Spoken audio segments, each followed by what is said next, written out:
Assalamualaikum, Bu Isa. Bagaimana Waalaikumsalam mengatasi warahmatullahi. suuzon terhadap suami karena pernah dibohongi dahulu, dikhianati, Bu? Terima kasih. Iya, Yang kedua dari Ibu Linda Royan.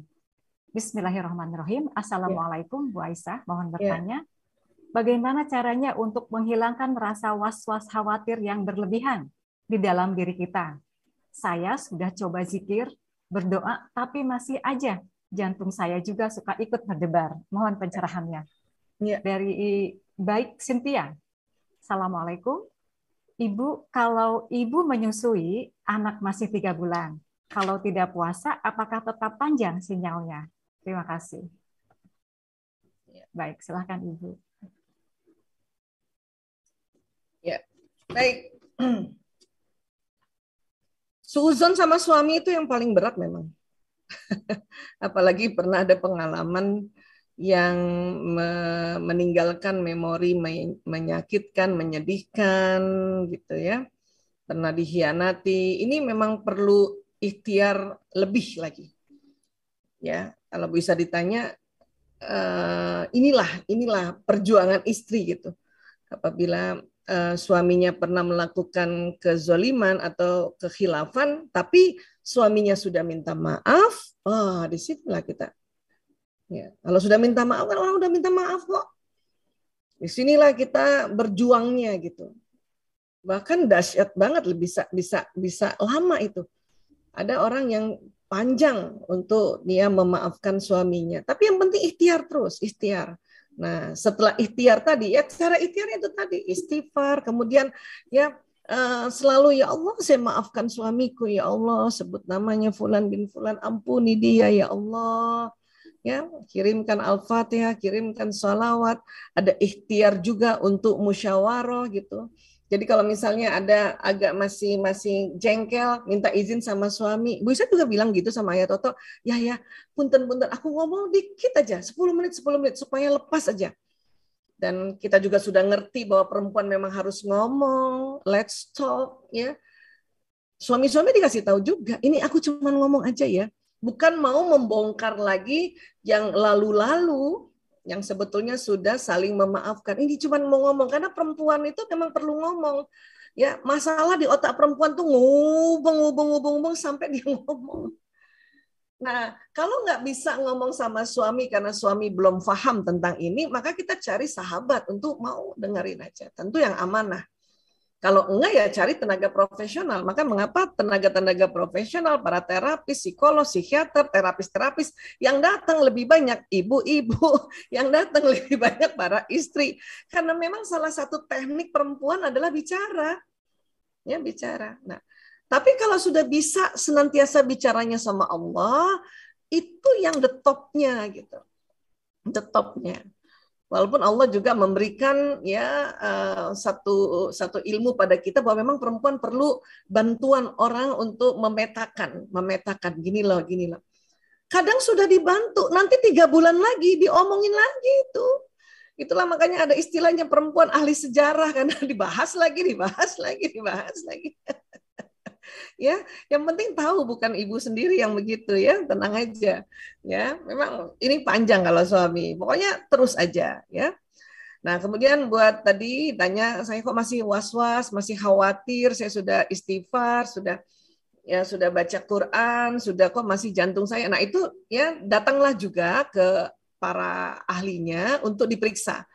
Apakah memang ada gangguan fungsi di dalam jantungnya, di pembuluh darahnya, di ritme energinya, agar nanti karena sudah ditemukan juga ya petunjuk-petunjuk Allah untuk menemukan obat-obatan yang untuk membuat detak jantung supaya tidak terlalu palpitasi itu karena listrik yang loncat.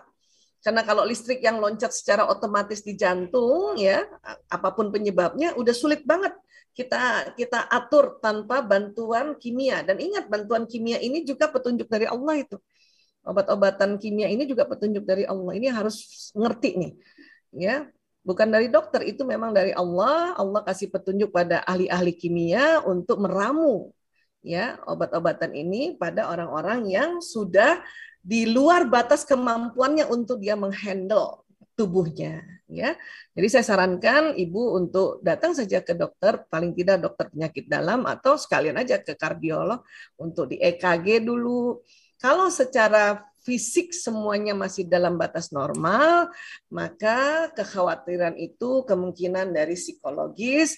Nah, kalau masih belum bisa lagi sendiri mengatasinya, carilah psikolog untuk perlu bantuan, karena kan perempuan perlu bantuan. Ya. Nah, kurang lebih seperti itu, Mbak Ai. Ya, baik. Baik, terima kasih. Oh, tadi Ibu menyusui betul, ya? Ya, betul. Dari Ibu Baik Cynthia. Ya. Nah, Ibu menyusui 3 bulan ini kan sudah lewat masa nifas. Berarti kan sholat kan? Nah, sholat. Sholat kan sinyal panjang kan? Menjaga wudhu sinyal panjang. Ya.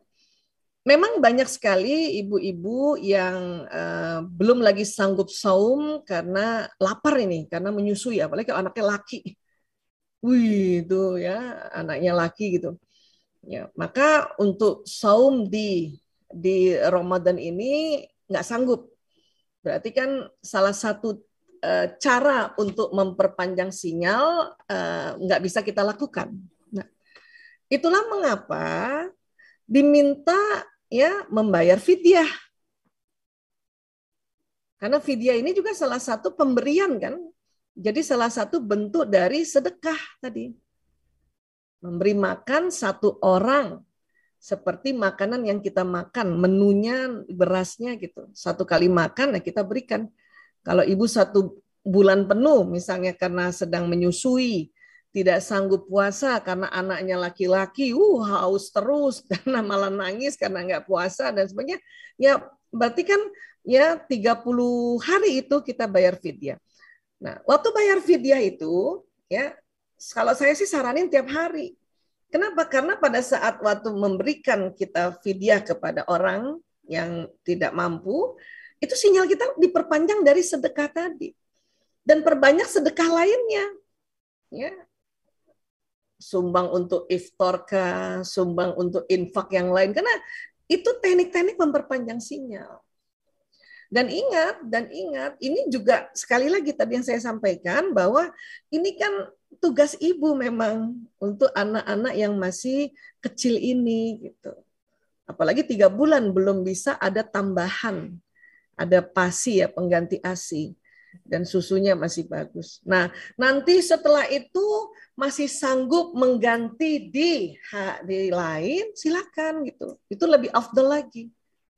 Tapi pada saat hari ini misalnya karena kita mau memperpanjang sinyal doa juga, ya itu bayar fidyah aja dulu. Karena fidyah itu nanti memperpanjang sinyal. Nah, kurang lebih seperti itu. Ya. Karena bisa kejadian tuh berturut-turut. Makanya, waduh ini gimana nih memperpanjang sinyal. Tapi tahu persis bahwa ini anak saya belum bisa dikasih makan hal yang lain. Ya, Allah kasih air susu dan memang lapar banget loh, apalagi kalau anak laki.